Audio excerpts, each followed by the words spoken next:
इस वीडियो में क्लास 8 के विज्ञान के अंतर्गत चौथा चैप्टर धातु एवं अधातु इस चैप्टर को शुरुआत करते हैं। तो इसलिए आप लोग इस वीडियो को एक बेहतरीन तरीका से देखने का प्रयास कीजिएगा। यदि हाँ चैनल पर नए हैं तो चैनल को जरूर ही सब्सक्राइब कर लीजिएगा, क्योंकि इस चैनल के माध्यम से राष्ट्रीय आज मेगा छात्रवृत्ति परीक्षा की तैयारी एक बेहतरीन तरीका से करवाया जाता है। तो चलिए दोस्तों, यहाँ से अब हम लोग इस वीडियो को शुरुआत करते हैं। तो आपसे पूछेगा इस चैप्टर का नाम क्या है, धातु एवं अधातु। तो इस चैप्टर को शुरुआत करने से पहले एक बेहतरीन तरीका से जानने का प्रयास करते हैं कि धातु एवं अधातु में क्या अंतर है, धातु किसे कहते हैं और अधातु किसे कहते हैं। यदि इस बात को आप लोग एक बेहतरीन तरीका से जान लीजिएगा तो आपका यह चैप्टर एक बेहतरीन तरीका से समाप्त हो जाएगा। तो चलिए दोस्तों, धातु उसे कहते हैं जो विद्युत का सुचालक होता है। विद्युत का सुचालक का मतलब क्या हुआ, जिनसे होकर विद्युत धारा का प्रवाह एक सिरा से दूसरे सिरा तक हो जाता है। जैसे कि लोहा हो गया, एल्युमिनियम हो गया, कॉपर हो गया, ये सब क्या है, धातु है। ये सब क्या है, विद्युत का सुचालक होता है। तो जितने भी धातु होते हैं वह विद्युत का सुचालक होता है। सुचालक का मतलब क्या हुआ, सुचालक का मतलब ये होता है उनसे होकर वो चीज़ बह जाता है, यानी कि उनसे होकर वह चीज़ गुजर जाता है। जैसे विद्युत का सुचालक का मतलब क्या हुआ, वैसे धातु जिनसे होकर विद्युत धारा का प्रवाह एक सिरा से दूसरे सिरा तक हो जाए, गुजर जाए विद्युत धारा, उसी को कहते हैं विद्युत का सुचालक। जैसे उष्मा का सुचालक है, उष्मा का सुचालक का मतलब क्या हुआ, उष्मा एक सिरा से दूसरे सिरा तक पहुंच जाए, उसी को कहते हैं उष्मा का सुचालक। सुचालक का मतलब ये होता है कि किसी भी चीज़ का एक सिरा से दूसरे सिरा, एक छोर से दूसरे सिरा तक पहुंचना है। जैसे धातु भी उष्मा का सुचालक होता है, धातु विद्युत का सुचालक होता है। धातु टन की आवाज़ देती है। धातु को जब आप पीटिएगा तो धातु टन की आवाज़ देगी। आप लोग जो है विद्यालय में घंटी बजाते हो ना, तो वो क्या होता है, धातु ना रहता है, धातु का ना वो घंटी रहता है, उसको पीटते हैं तो टन की आवाज़ देता है। लोहा, एल्युमिनियम ये सब को पीटते हैं तो टन की आवाज़ देती है। धातु जो होता है आघात वर्णीय होती है। क्या होता है आघात वर्णीय, आघात वर्णीय धातु का वह गुण होता है जिसको हम लोग हथौड़े से पीट करके पतली चादर के रूप में परिवर्तित करते हैं। धातुओं को हथौड़े से पीट करके पतली चादर के रूप में खींचने की क्षमता को कहते हैं आघात वर्णीय। धातु आघात वर्णीय होती है। धातु तन्य होती है। तन्य का मतलब क्या हुआ, धातु को हम लोग पतले तार के रूप में खींच सकते हैं, इसी को कहते हैं तन्य, इसी को कहते हैं तन्यता। तन्य और तन्यता में कोई अंतर नहीं है। धातु का वह गुण जिसको हम लोग पतले तार के रूप में खींच सकते हैं उसी को कहते हैं तन्य। ये धातु तन्य होती है। धातु ऊष्मा का सुचालक होता है, धातु विद्युत का सुचालक होता है। और इसके बाद देखिए धातु का गलनांक एवं क्वथनांक उच्च होता है। क्या होता है गलनांक, जिस टेम्परेचर पर, जिस तापमान पर कोई ठोस द्रव के रूप में बदलता है उसी को कहते हैं गलनांक। तो धातु का गलनांक काफ़ी उच्च होता है। आप बोलेगा सर जी कैसे, लोहा एल्युमिनियम क्या ऐसे ही जल जाएगा, ऐसे ही गलने लगेगा, बहुत टेम्परेचर दीजिएगा। ऐसे साधारण टेम्परेचर जिस पर जो हम लोग जो है खाना बनाते हैं, इस पर देखते हैं कभी भी जो है लोहा एल्युमिनियम ये सब को गलते हुए, तो धातु का गलनांक काफ़ी उच्च होता है। इसका मतलब समझा ना, क्यों होता है, क्योंकि धातु को गलाने के लिए अत्यधिक ऊष्मा की आवश्यकता होती है, अत्यधिक ऊर्जा की आवश्यकता होती है। इसलिए धातु का गलनांक एवं क्वथनांक, क्वथनांक क्या होता है, द्रव को जिस टेम्परेचर पर वाष्प के रूप में बदलते हैं, द्रव जब खोलने लगता है, पानी जब खोलने लगता है उसी को कहते हैं क्वथनांक। यानी कि धातु का गलनांक एवं क्वथनांक काफ़ी उच्च होता है। अब आइए बोर्ड पे आप लोग ध्यान दीजिए, यहाँ पे देखिए क्या लिखे हैं, धातु के भौतिक गुण। भौतिक गुण क्या होता है, भौतिक गुण उसी में मौजूद रहता है, उसका ओरिजिनल गुण। इससे पहले हम आपको एक बात बता देना चाहते हैं, यदि आप लोग चाहते हो कि एनएमएमएस परीक्षा में विज्ञान में सबसे अच्छा स्कोर करें, तो इसके लिए हम आपको जो जो वीडियो अभी बोल रहे हैं उन सारे वीडियो को एक बेहतरीन तरीका से देख लीजिएगा, तो आपको यह चैप्टर समझने में काफ़ी आसान हो जाएगा।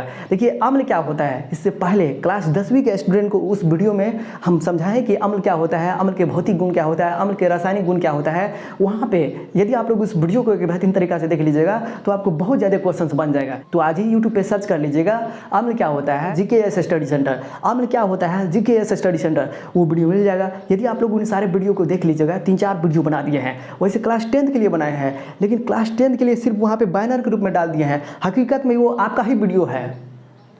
वैसे जो ऊपर में जो लिखते हैं आप लोग, जो क्लिक करते हैं राष्ट्रीय प्रतिभा खोज, ऊपर में थंबनेल लिखते हैं, ठीक उसी तरह वहाँ पे जो है मेरा मकसद वहाँ पे आपका ही वो जो वीडियो बनाए थे आप ही के लिए बनाए थे, वैसे ही हम लिख दिए हैं क्लास 10th के लिए। वो क्लास 10th के लिए तो जरूरी है ये है, इसके साथ साथ आपके लिए भी काफ़ी महत्वपूर्ण है। जा करके आप लोग उस वीडियो को देख लीजिएगा।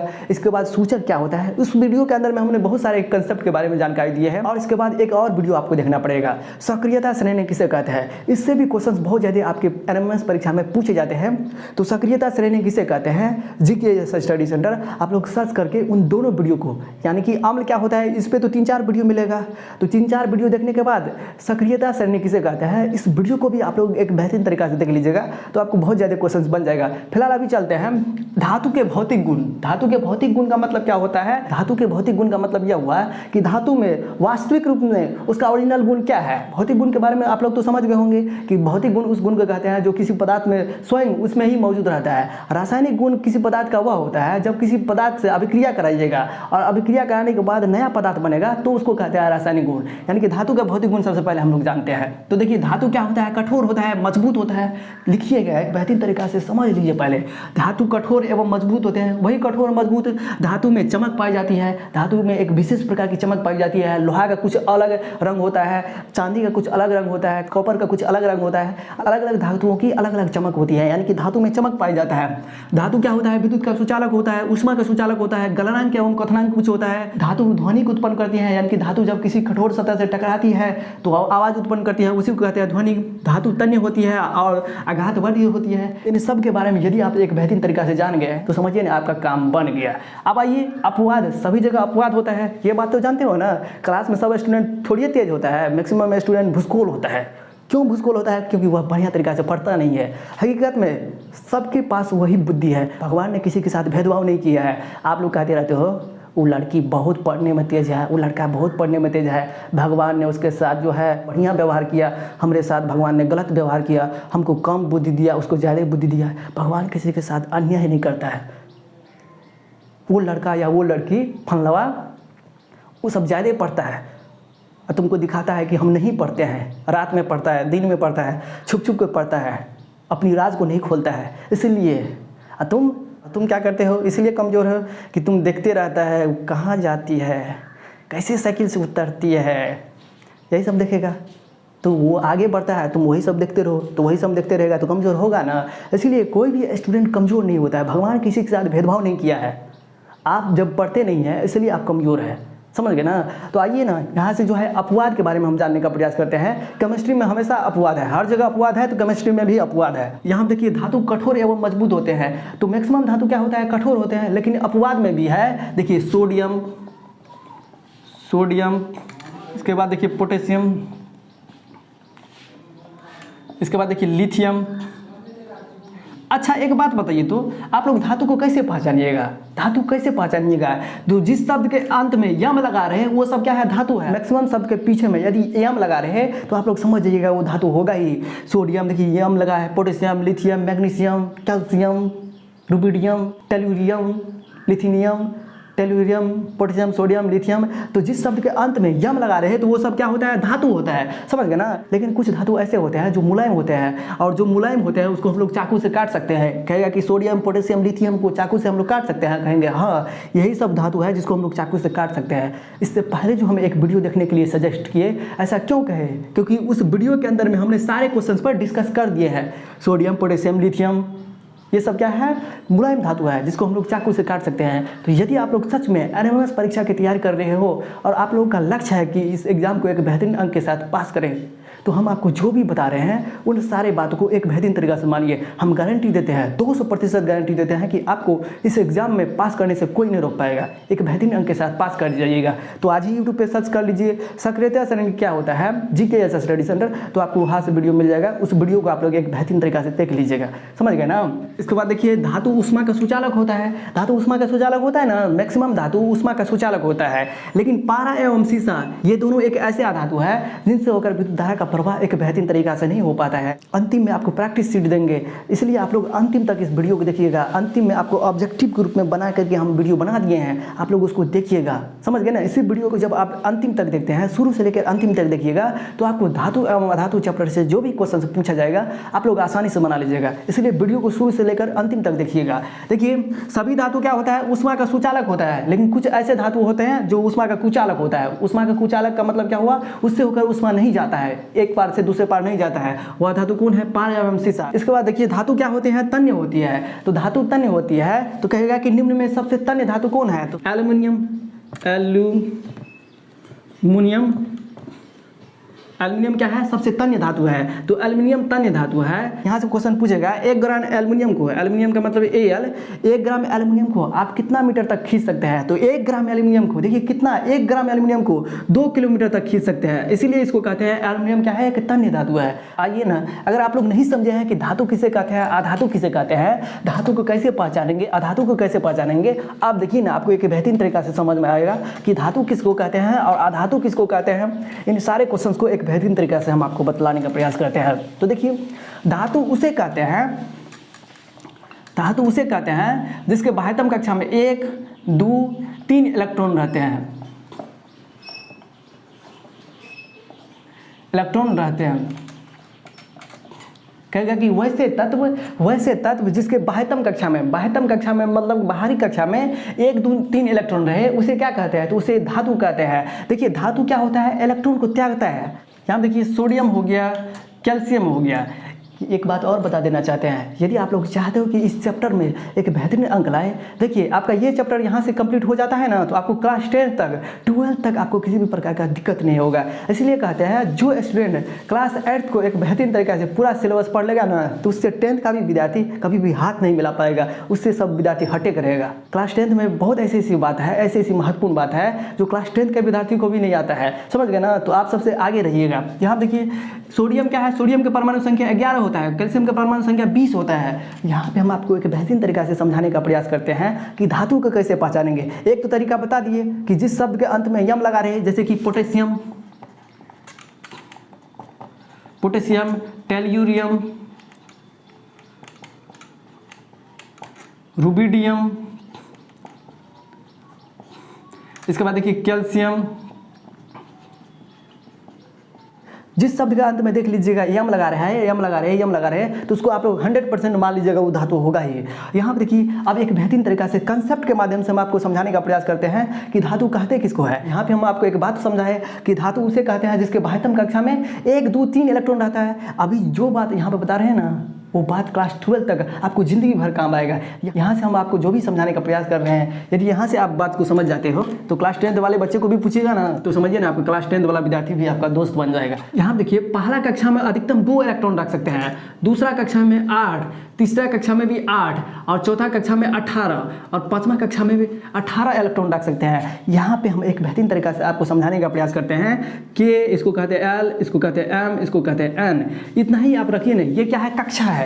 इतना आप लोग समझ जाइए कि सोडियम की परमाणु संख्या 11 है, तो इसको वितरण कैसे करेंगे, वितरित कैसे करेंगे। तो हम आपको बताएं कि पहला कक्षा में अधिकतम कितना इलेक्ट्रॉन रख सकता है, तो 2 रख सकता है। तो देखिए 2 दे दिए। अब देखिए यहाँ पे 11 है, 11 को हम बांट रहे हैं इस रूप में। अब दूसरा में अधिकतम कितना रख सकते हैं, 8 रख सकते हैं। यहाँ देखिए 8 हो गया, 8, 2, 10, अब बच गया क्या, 1, तो यहाँ पर रख दिए 1। देखिए किस तरह से हम लोग बांटते हैं, इलेक्ट्रॉन को किस तरह से बांट रहे हैं। देखिए यहाँ पे सोडियम के परमाणु संख्या 11 है, 11 को किस तरह से बांटते हैं। यहाँ पे कह रहा है कि आप इलेक्ट्रॉन को कक्षा में किस तरह से बांटेंगेगा, तो पहला कक्षा में 2 इलेक्ट्रॉन रख सकते हैं अधिकतम, 2 से ज़्यादा नहीं है। दूसरा में 8, तीसरा में 8, और चौथा में 18, और 5वां में 18। यहाँ देखिए पहला में 2 रख दिए, और देखिए इसके बाद दूसरा में 8 रख सकते हैं मैक्सिमम। देखिए 8, 2, 10, 9 नहीं रख सकते हैं, इसमें 9 नहीं रख सकते हैं दूसरा में, तो मैक्सिमम 8 ही रख सकते हैं, इसलिए 8, 2, 10 हो गया। अब इसके बाद एक ही इलेक्ट्रॉन बचा, 8, 2, 10, 1, 11। देखिए जिसके बाह्यतम कक्षा में 1 इलेक्ट्रॉन आ गया, 1 आ जाए, चाहे नहीं तो 2 आ जाए, चाहे नहीं तो 3 आ जाए, वो सब क्या है, धातु। इसका मतलब सोडियम क्या है, धातु है। इसके बाद देखिए कैल्शियम का देखिए पहले कक्षा में 2 रख सकते हैं, और दूसरे कक्षा में 8, देखिए 8, 2, 10, और तीसरे कक्षा में 8 रख सकते हैं। देखिए तीसरे कक्षा में भी मैक्सिमम 8 रख सकते हैं, तो 2, 8, 10, 8, 18। और इसके बाद देखिए 2, अब इसके बाह्यतम कक्षा में 2 इलेक्ट्रॉन आया, तो बाह्यतम कक्षा में 2 इलेक्ट्रॉन आया, तो देखिए 1, 2, 3, इसका मतलब क्या हुआ, ये भी कैल्शियम भी एक धातु है। तो जिसके बाह्यतम कक्षा में, वैसे हम आपको एक बात बता देना चाहते हैं, यहाँ पे हम जो भी लिस्ट दिए हैं इसको आप लोग एक बेहतरीन तरीका से याद कर लीजिएगा। 1 से लेकर के 20 तक के परमाणु संख्या यहाँ पे दिए हैं, इसको आप यदि आप लोग एक बेहतरीन तरीका से याद कर लेते हो ना, तो आपको समझिए ना काम बन जाएगा। 1 से लेकर के 20 तक में हाइड्रोजन का, यहाँ पे देखिए हाइड्रोजन का परमाणु संख्या 1, हीलियम का परमाणु संख्या 2, लिथियम का परमाणु संख्या 3, इस तरह से 1 से लेकर के 20 तक, यानी कि कैल्शियम तक, कैल्शियम की परमाणु संख्या यहाँ पे 20 है। इस तरह से आप लोग याद कर लीजिएगा तो आपको सारा काम बन जाएगा। यहाँ से लेकर के आपके क्लास 10 तक आपको किसी भी प्रकार का समस्या नहीं आएगा, समझ गए ना। तो इसलिए जिस तत्व के बाह्यतम कक्षा में 1, 2, 3 इलेक्ट्रॉन पाए जाते हैं उसी को कहते हैं हम धातु। और देखिए धातु क्या होता है, इलेक्ट्रॉन को त्यागता है। ऐसा क्यों कि कोई भी तत्व अपने बाह्यतम कक्षा में 8 इलेक्ट्रॉन रखना चाहता है। तो यहाँ देखिए 8 इलेक्ट्रॉन रखना चाहता है कोई भी तत्व। क्यों रखना चाहता है 8 इलेक्ट्रॉन? इसलिए रखना चाहता है, 8 इलेक्ट्रॉन जब हो जाता है ना किसी तत्व के बाह्यतम कक्षा में तो उसका अष्टक पूर्ण हो जाता है। तो जब ये अष्टक पूर्ण हो जाता है तो किसी से वह अभिक्रिया नहीं करेगा। जब अष्टक पूर्ण नहीं रहता है तो वह किसी के साथ उछल कूद करके अभिक्रिया करते रहता है। तो अभिक्रिया करता है तो किसी के साथ दुर्घटना भी हो सकता है, किसी के साथ मिल करके काम कीजिएगा तो दुर्घटना भी नहीं हो सकती है। तो इसीलिए सभी तत्व चाहता है कि हम अपने बाह्यतम कक्षा में 8 इलेक्ट्रॉन रखें। तो 8 इलेक्ट्रॉन रखें तो यहाँ देखिए 1 इलेक्ट्रॉन देने में इसको फायदा है कि 7 इलेक्ट्रॉन लेने में फायदा है। आप ही समझिए, देगा तो 1 ही इलेक्ट्रॉन देगा, लेगा तो कितना 7 इलेक्ट्रॉन लेना पड़ेगा, तब ना 7 1 8। कोई भी तत्व अपने बाह्यतम कक्षा में 8 इलेक्ट्रॉन रखना चाहता है, इसके लिए क्या करता है, तत्व किसी दूसरे तत्व से इलेक्ट्रॉन को लेता है या नहीं तो किसी दूसरे तत्व को दे ही देता है। तो यहाँ देखिए इसको तो 1 इलेक्ट्रॉन देने में ही फायदा है, देगा तो 1 ही देगा, लेगा तो 7 लेना पड़ेगा। तो इससे अच्छा है कि दे ही देंगे, देने में कम है, लेंगे तो 7 रुपया कर्जा लेना पड़ेगा, इससे अच्छा दे ही देता है। तो 1 इलेक्ट्रॉन क्या होता है, दे ही देता है, इसीलिए इलेक्ट्रॉन त्यागी होता है। यानी कि धातु क्या होता है, इलेक्ट्रॉन का त्याग करता है। आप तो समझ गए। अब देखिए 2 इलेक्ट्रॉन इसके बाह्यतम कक्षा में है, तो 2 इलेक्ट्रॉन इसके बाह्यतम कक्षा में है तो 2 इलेक्ट्रॉन देने में फायदा है कि 6 इलेक्ट्रॉन लेने में फायदा है। तो 2 इलेक्ट्रॉन देने में ही फायदा है, क्योंकि लेना पड़ेगा तो 6 इलेक्ट्रॉन देंगे, 2 इलेक्ट्रॉन, 2 इलेक्ट्रॉन देंगे आप बाह्यतम कक्षा में 8 इलेक्ट्रॉन आ जाएगा, 1 इलेक्ट्रॉन देंगे आप बाह्यतम कक्षा में कितना 8 इलेक्ट्रॉन बच जाएगा। तो इसीलिए जो है ये 2 इलेक्ट्रॉन दे देगा। तो धातु क्या होता है, हमेशा इलेक्ट्रॉन का त्याग करता है। देखिए ये कंसेप्ट सब क्लास 10 के लिए है, लेकिन हम यहाँ पे आपको इसलिए बता देते हैं, ये सारे क्वेश्चंस आपके सिलेबस में है, इसलिए हम आपको एक बेहतरीन तरीका से बता देते हैं। इसलिए एक बेहतरीन तरीका से समझने का प्रयास कीजिए, समझ गए ना। इसके बाद देखिए कहेगा एल्युमिनियम। एल्युमिनियम का संकेत क्या होता है, संकेत भी याद कीजिएगा। इससे पहले जो हम लिस्ट बताए कि जो है 1 से लेकर 20 तक याद करना है, तो एल्युमिनियम को AL से सूचित करते हैं। जैसे कि आपका नाम मुकेश हुआ, किसी के नाम अनुराधा होगा, समझ गए ना, किसी के नाम बबीता होगा तो बबीता को कोई कोई जो है शॉर्ट में कहते रहता है ना BK, MK कहते रहता है ना, CK कहते रहता है ना। ठीक उसी तरह एल्युमिनियम को AL से, सोडियम को Na से सूचित करते हैं, कैल्शियम को Ca से सूचित करते हैं, पोटेशियम को K से सूचित करते हैं। इस तरह से उसका संकेत भी याद कर लीजिएगा, समझ गए, और उसका परमाणु संख्या भी याद कर लीजिएगा, तो आपको किसी भी प्रकार का दिक्कत नहीं आएगा। देखिए एल्युमिनियम का परमाणु संख्या होता है 13, एल्युमिनियम को सूचित करते हैं AL से। आप देखिए इससे पहले हम बताए 2 8 8 18। पहला कक्षा में कितना 2 इलेक्ट्रॉन रखे, इसके बाद दूसरा कक्षा में 8 इलेक्ट्रॉन रख सकते हैं, दूसरा कक्षा में मैक्सिमम 8 रख सकते हैं। तो 8 2 10। आप देखिए यहाँ पे कितना बचा, 3 न बचा, क्योंकि 8 2 10 3 13। आप देखिए यहाँ पे 3, जिस तत्व के बाह्यतम कक्षा में 1 2 3 इलेक्ट्रॉन है उसे कहते हैं धातु। इसका मतलब एल्युमिनियम भी धातु है। इसके बाद देखिए Mg का मतलब क्या हुआ 12। आप देखिए दूसरा में 8 रख सकते हैं, 8 से ज़्यादा नहीं रख सकते हैं। 8 से कम होगा तो चलेगा, लेकिन 8 से ज़्यादा नहीं रख सकते हैं। 8 भी रहेगा तो चलेगा, लेकिन 8 से ज़्यादा नहीं रख सकते, 8 से कम रख सकते हैं। देखिए यहाँ पे तीसरा में तो 8 इलेक्ट्रॉन होना चाहिए, लेकिन 8 से कम भी है तो दिए ना। यहाँ देखिए 8 2 10 और 3 13, 8 2 10। अब 3 इलेक्ट्रॉन न बचा, जो 3 इलेक्ट्रॉन बचा वो तीसरी कक्षा में रख दिए, समझ गए ना। इस हिसाब से सोचिए ना। यहाँ देखिए मैग्नीशियम का परमाणु संख्या 12 है, 2 8 10 हो गया। अब बच गया कितना, 2 बच गया, तो 8 2 10 2 12। इसके बाह्यतम कक्षा में देखिए 2 इलेक्ट्रॉन है, इसका मतलब क्या हुआ 1 2 3 इलेक्ट्रॉन रहता है, उसी को कहते हैं धातु। इसका मतलब क्या हुआ, मैग्नीशियम भी एक धातु है। देखिए यहाँ पे इसको त्याग करने में फायदा है, तो त्याग करेगा तो 3 देना पड़ेगा, और लेगा तो कितना लेना पड़ेगा, आपको 5 लेना पड़ेगा। यहाँ पर भी इसको त्याग करने में फायदा है, त्याग करने का मतलब देने में ही फायदा है, नहीं तो लेना पड़ेगा 6 इलेक्ट्रॉन। तो देखिए जो त्याग करता है यानी तो किसी से लेता है उसी को कहते हैं संयोजकता। यानी कि कोई भी तत्व अपने बाह्यतम कक्षा को पूर्ण करने के लिए किसी दूसरे तत्व से इलेक्ट्रॉन लेता है या नहीं तो किसी दूसरे तत्व को इलेक्ट्रॉन देता है, इसी प्रक्रिया को कहते हैं संयोजकता। देखिए संयोजकता के बारे में भी आपको क्वेश्चन पूछ सकता है। देखिए इसका संयोजकता कितना हो जाएगा, 3 हो जाएगा। एल्युमिनियम की संयोजकता 3, क्योंकि 3 देता है, अब लेता जितना वही लेने देने की क्रिया को संयोजकता कहते हैं। इसका संयोजकता हो जाएगा 2। समझ गए संयोजकता किसको कहते हैं। ये नहीं समझिएगा कि बाहरी कक्षा में जो इलेक्ट्रॉन है उसी को कहते हैं संयोजकता। लेता देता कैसे है, अपने बाह्यतम कक्षा को पूर्ण करने के लिए, अष्टक पूर्ण करने के लिए, बाह्यतम कक्षा में 8 इलेक्ट्रॉन रखने के लिए कितना दूसरे को देता है यानी तो कितना दूसरे से लेता है, उसी को कहते हैं संयोजकता। समझ गए। अब इसी में से पूछ देगा कि संयोजी इलेक्ट्रॉन किसको कहते हैं, संयोजी इलेक्ट्रॉन किसे कहते हैं। हम जो आपको समझाने का प्रयास कर रहे हैं ना, बस आप उसको समझिए, आपका सारा काम हो जाएगा। देखिए यहाँ पे संयोजी इलेक्ट्रॉन किसको कहते हैं, तो किसी तत्व के बाह्यतम कक्षा में उपस्थित इलेक्ट्रॉन को कहते हैं संयोजी इलेक्ट्रॉन। यहाँ देखिए इसके बाह्यतम कक्षा में कितना इलेक्ट्रॉन है, 3 है, तो इसका संयोजी इलेक्ट्रॉन। एल्यूमिनियम का संयोजी इलेक्ट्रॉन 3 हो जाएगा। मैग्नीशियम के बाह्यतम कक्षा में कितना इलेक्ट्रॉन है, बाहरी कक्षा में, ये नहीं, इसको छोड़ दीजिए, बाहरी कक्षा में 2 इलेक्ट्रॉन है। इसका मतलब क्या हुआ, मैग्नीशियम के संयोजी इलेक्ट्रॉन 2 हो जाता है। मैग्नीशियम में संयोजी इलेक्ट्रॉन कितना होता है, 2 होता है। इस तरह से आप लोग याद कीजिएगा समझ के, तो आपको कोई भी हरा नहीं पाएगा। समझ गए ना धातु के बारे में। एक बार संयोजकता के बारे में 2-3 क्वेश्चंस के माध्यम से हम आपको एक बेहतरीन तरीका से समझाने का प्रयास करते हैं। जैसे ऑक्सीजन दे देगा, ऑक्सीजन का परमाणु संख्या कितना होता है, 8 होता है। इसको इलेक्ट्रॉनिक विन्यास कीजिए तो 2 6। इलेक्ट्रॉनिक विन्यास कैसे करते हैं, वही तो बात बताए, बार बार बता रहे हैं। 2 8 8 18 इलेक्ट्रॉन को वितरण किस तरह से करते हैं, इसी को कहते हैं इलेक्ट्रॉनिक विन्यास। तो 2 6, क्योंकि पहला कक्षा में 2 ही अधिकतम इलेक्ट्रॉन रख सकते हैं, और दूसरा कक्षा में 8 रख सकते हैं। हालांकि यहाँ पे 8 नहीं हो पाएगा, क्योंकि 2 8 10 हो जाएगा, यहाँ पे 10 तो नहीं है परमाणु संख्या, तो 2 हो गया। इसके बाद कितना जोड़ेंगे तो कितना हो जाएगा, 8 हो जाएगा, तो यहाँ पे देखिए 6 देंगे, तो 2 6। अब इसमें कहेगा कि ऑक्सीजन के बाह्यतम कक्षा में, ऑक्सीजन के बाह्यतम कक्षा में कितना इलेक्ट्रॉन है, तो 6 इलेक्ट्रॉन है। और ऑक्सीजन का संयोजी इलेक्ट्रॉन कितना होगा, तो ऑक्सीजन का संयोजी इलेक्ट्रॉन का मतलब तो हम आपको बता दिए कि किसी तत्व के बाह्यतम कक्षा में इलेक्ट्रॉन, बाहरी कक्षा में, तो बाहरी कक्षा ये हुआ, बाहरी कक्षा में इलेक्ट्रॉन जो उपस्थित रहता है उसी को कहते हैं संयोजी इलेक्ट्रॉन, यानी कि इसका संयोजी इलेक्ट्रॉन 6 हो गया। समझ गए ना।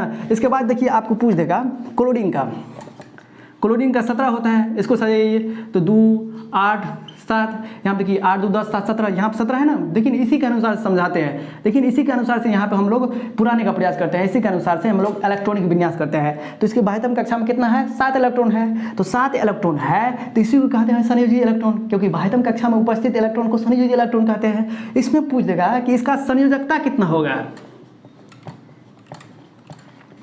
संयोजकता कितना होगा, तो आप ही बताइए। संयोजकता का मतलब क्या हुआ, अष्टक पूर्ण करने के लिए 8 इलेक्ट्रॉन अपने बाह्यतम कक्ष में पूरा करने के लिए किसी दूसरे तत्व से यानी तो लेता है, यानी किसी दूसरे तत्व को देता है, इसी को क्या कहते हैं, संयोजकता है।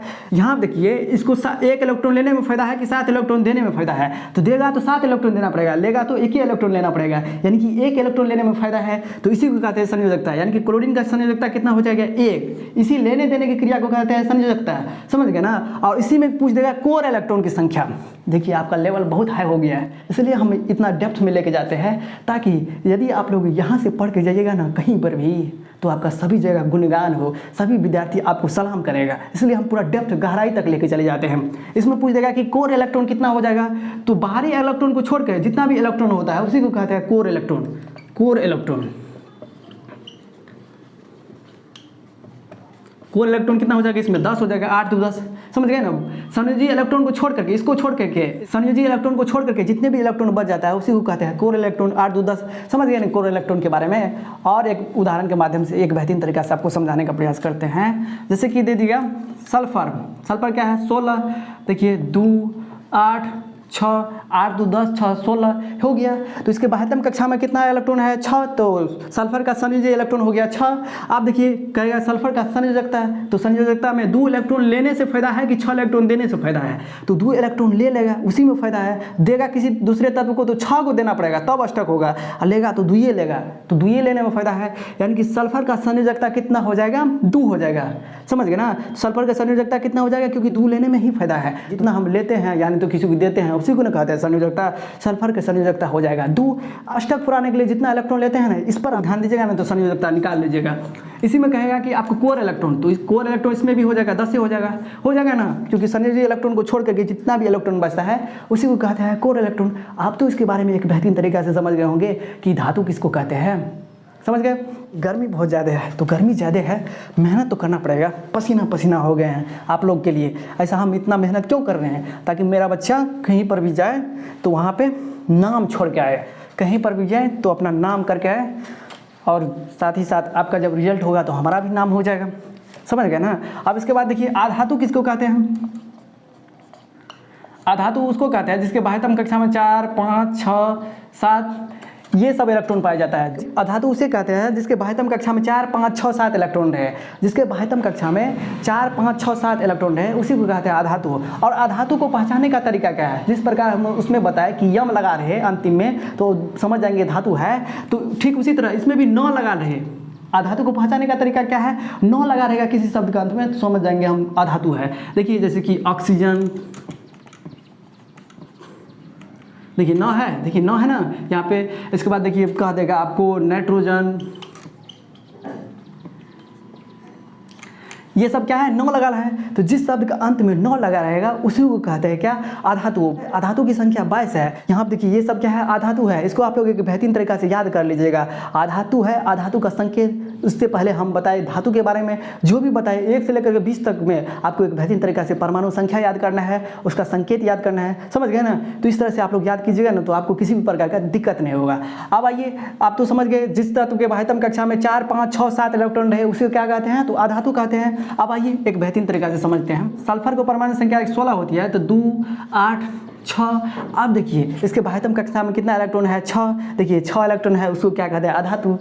जिसके बाह्यतम कक्षा में 4, 5, 6 इन तीनों में से कोई रहे उसी को कहते हैं आधातु। इस तरह से आप लोग याद कीजिएगा तो आपको कभी भी दिक्कत होगा नहीं ना होगा। इसके बाद देखिए कार्बन, कार्बन को C से सूचित करते हैं और इसका परमाणु संख्या कितना होता है 6 होता है। अब देखिए 2, 4, यहाँ देखिए 2, 4, जिस तत्व के बाह्यतम कक्षा में 4 इलेक्ट्रॉन, 5 इलेक्ट्रॉन, 6 उसी को कहते हैं आधातु, यानी कि कार्बन भी आधातु है, सल्फर भी आधातु है। अब इसके बाद देखिए ऑक्सीजन 2, 6, क्योंकि ऑक्सीजन की परमाणु संख्या 8 होती है, 6 नहीं। अब देखिए 2, 6, इसके बाह्यतम कक्षा में 6, ये सब क्या है आधातु है।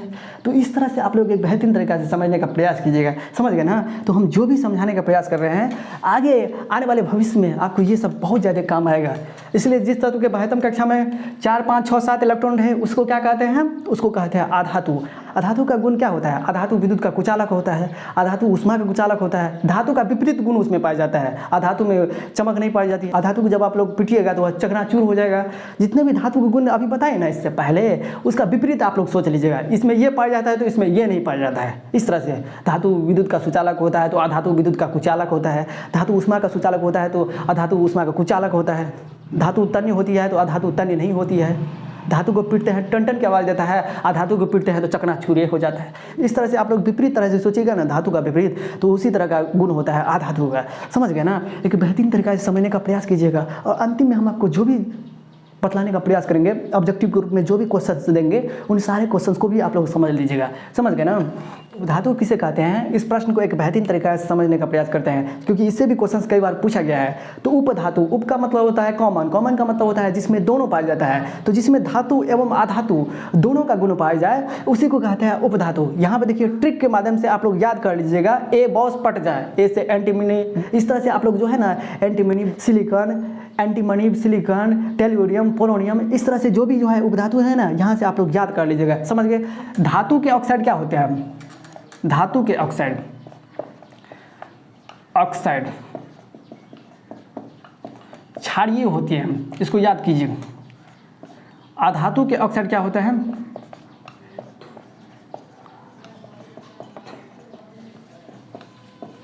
अम्लीय होता है। भाई इसका मतलब क्या हुआ, देखिए धातु जब ऑक्सीजन से अभिक्रिया करता है तो उसको कहते हैं धातु का ऑक्साइड। जैसे कि धातु क्या है Mg, और ऑक्सीजन से अभिक्रिया किया तो MgO का निर्माण किया, मैग्नीशियम ऑक्साइड। अब इसके बाद देखिए कहेगा कि Ca प्लस ऑक्सीजन से अभिक्रिया किया तो CaO का निर्माण किया, ये सब क्या है धातु है।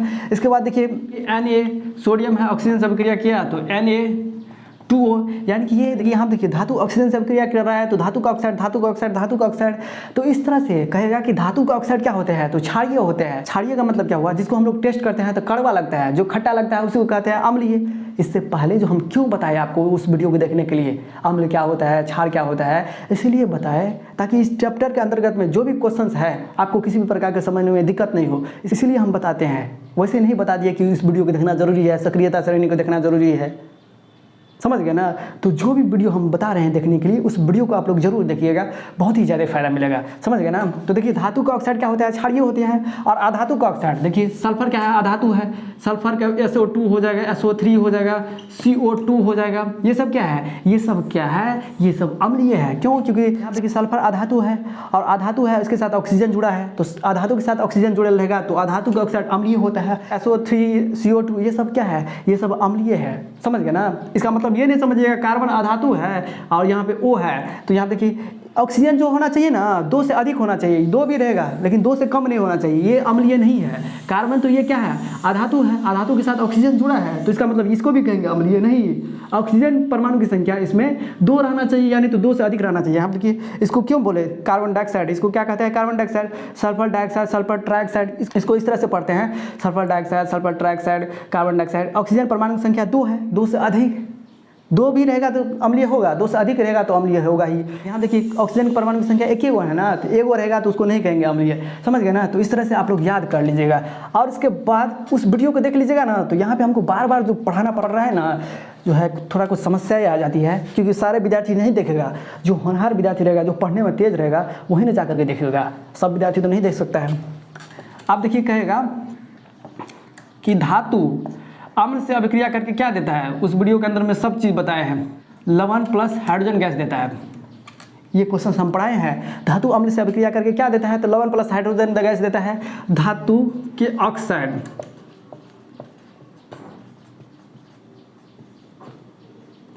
जल से अभिक्रिया करके क्या देता है, लवण प्लस हाइड्रोजन गैस देता है।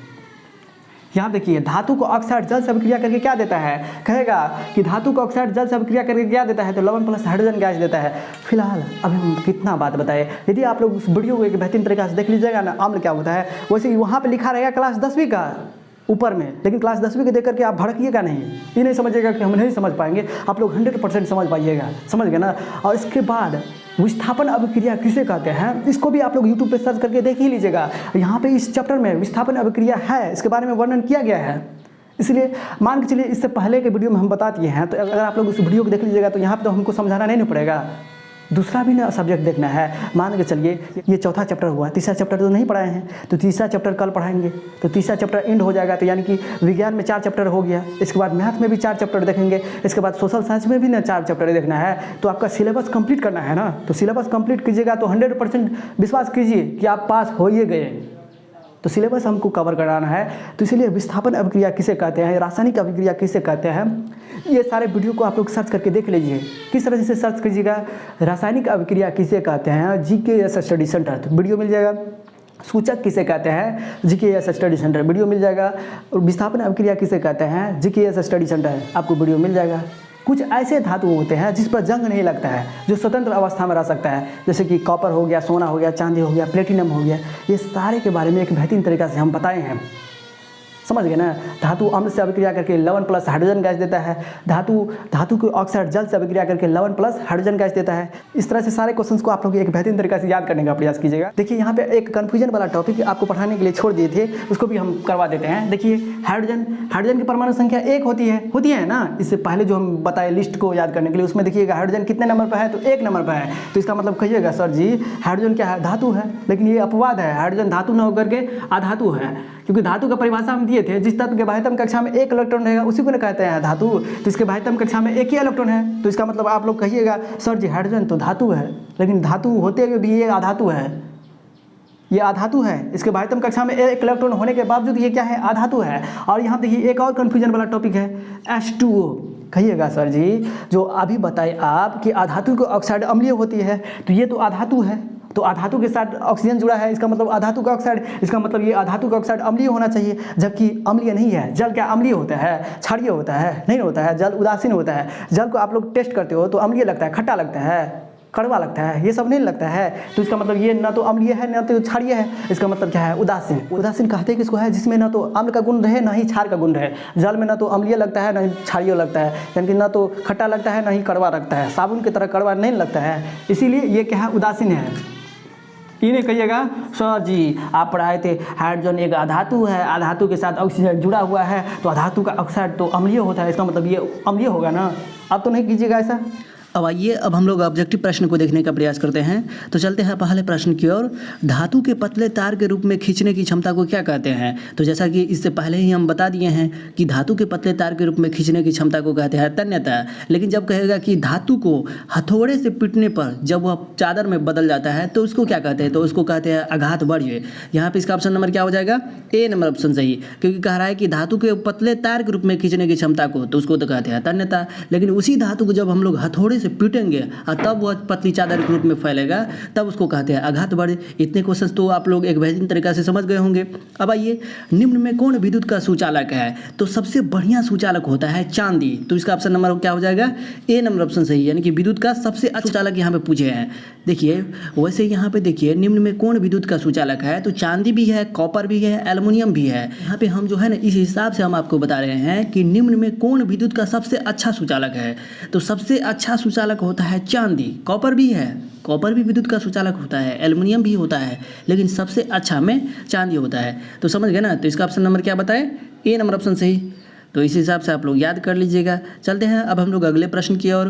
कौन अधातु होते हुए भी चमकीला होता है? जैसा कि आप सभी जानते हो कि अधातु जो होता है चमकीला नहीं होता है, लेकिन अपवाद तो सभी जगह रहता है। तो कौन अधातु है जो चमकीला होता है? इससे पहले भी हम बताए आयोडीन होता है। तो इसका ऑप्शन नंबर क्या हो जाएगा? बी नंबर ऑप्शन सही। आयोडीन क्या होता है?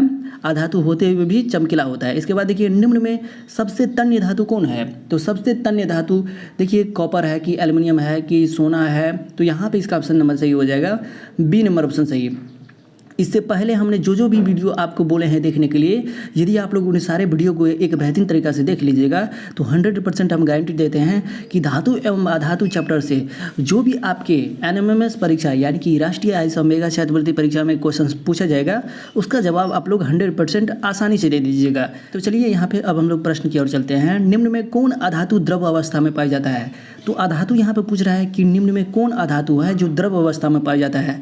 तो इसका ऑप्शन नंबर हो जाएगा ए नंबर ऑप्शन सही, यानी कि ब्रोमीन एक ऐसा अधातु है जो द्रव अवस्था में पाया जाता है। निम्न में कौन ऊष्मा का चालक धातु है?